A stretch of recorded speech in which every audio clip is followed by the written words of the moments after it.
this mess of stuff that we've got on the workbench today. This here is actually a Hornby Railroad Gressley A4, pretty much completely dismantled.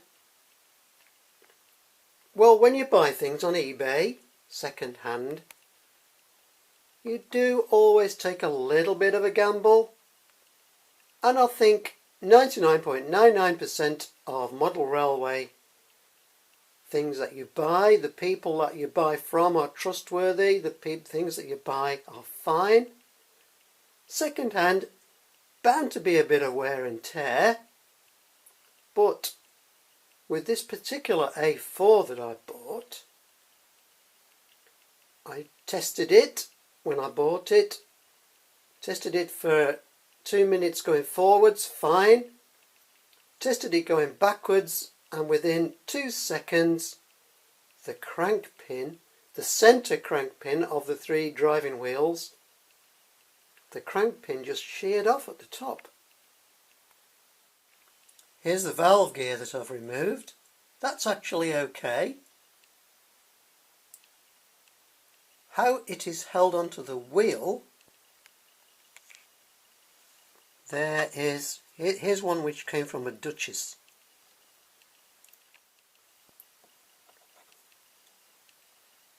This is what when I'm pointing with my finger there, that's what the conrods will go onto, and then there's a teeny weeny little screw which is actually one like that, which holds it on, and that's the crank pin, and that's the thing that broke. So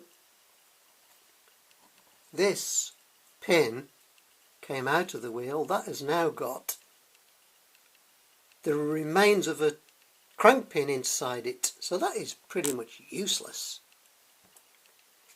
So I thought, I know what I'll do. I've got several wheels in my spare parts, so I will simply pop out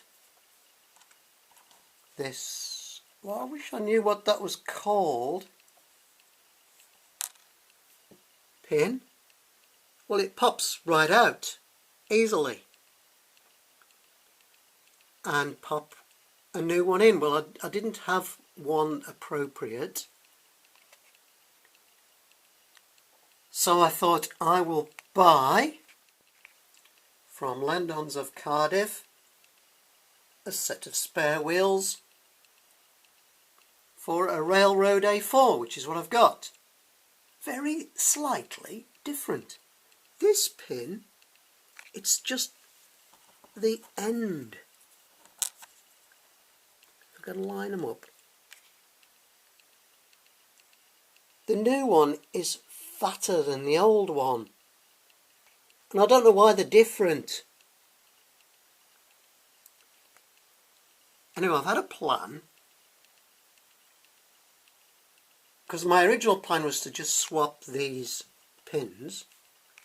My new plan is, well, they didn't have the black wheel at Landons, they had the silver wheel, so I'm going to paint it black and fit it onto there.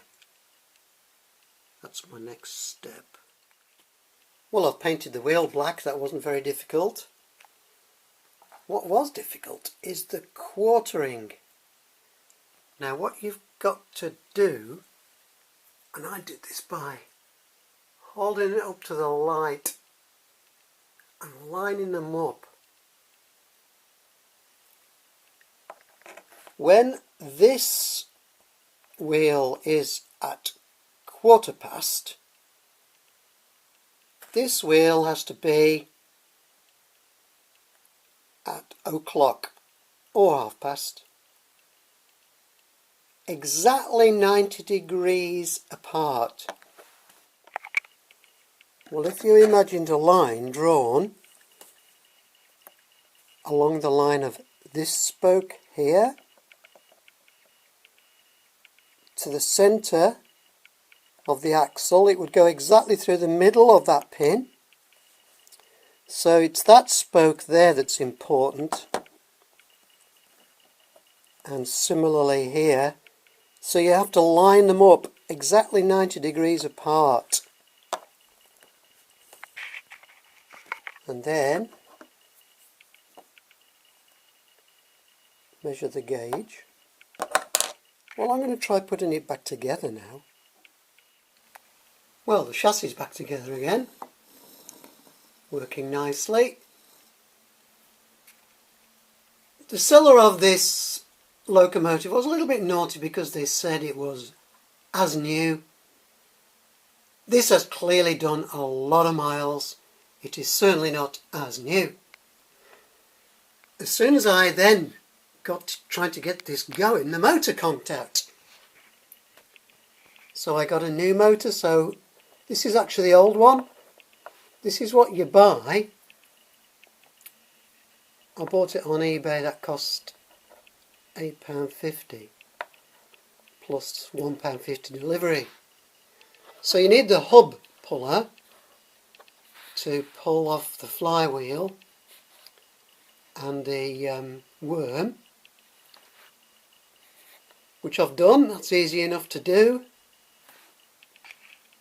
I think I've shown you this before. The hub puller, excellent little bit of kit.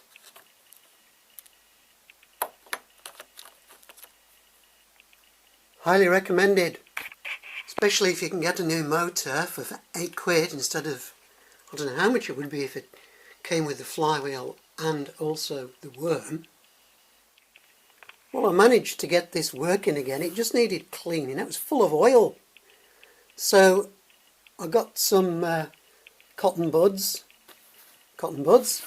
and just dried it all out, cleaned it all up, and now it's fine. The only thing though is I've noticed, you're not supposed to take these apart, by the way, but you can. You just bend back these tabs. There's one on each side, 2 tabs, bend them back, and it all comes apart very easily. What I've noticed is this is a 3-pole. And my replacement motor is a 5-pole, so that's a step up. So I've got to solder the wires onto these tabs and get that back in the loco. Hope that works. This loco came as Mallard, but I've already got a Mallard, so I've renamed it Bittern.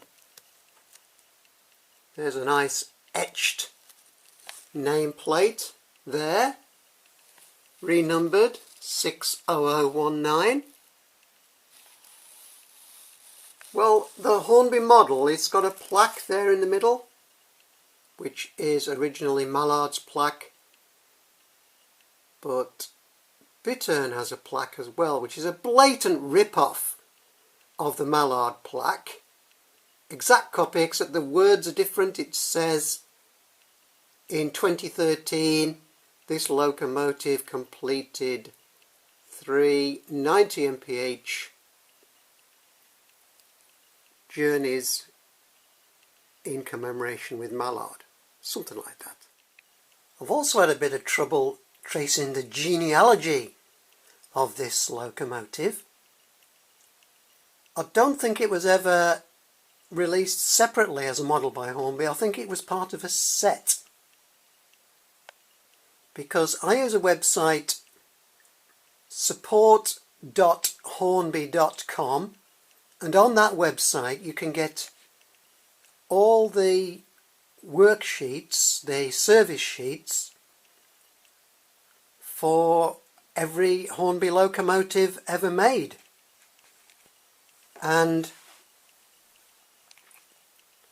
I've been through all the A4s which are on that site, and none of them have this particular chassis that accommodates this motor with the flywheel. The only place I could find that chassis was in an A3, which I think was in a Flying Scotsman, which also came as part of a set. but it's got this fixed rear bogie, but the motor mounting is different. It's wider than all the other A4 chassis, railroad models, TTS models. Been through them all. So it is a bit of a hybrid, and the reason I was doing that was to find spare parts.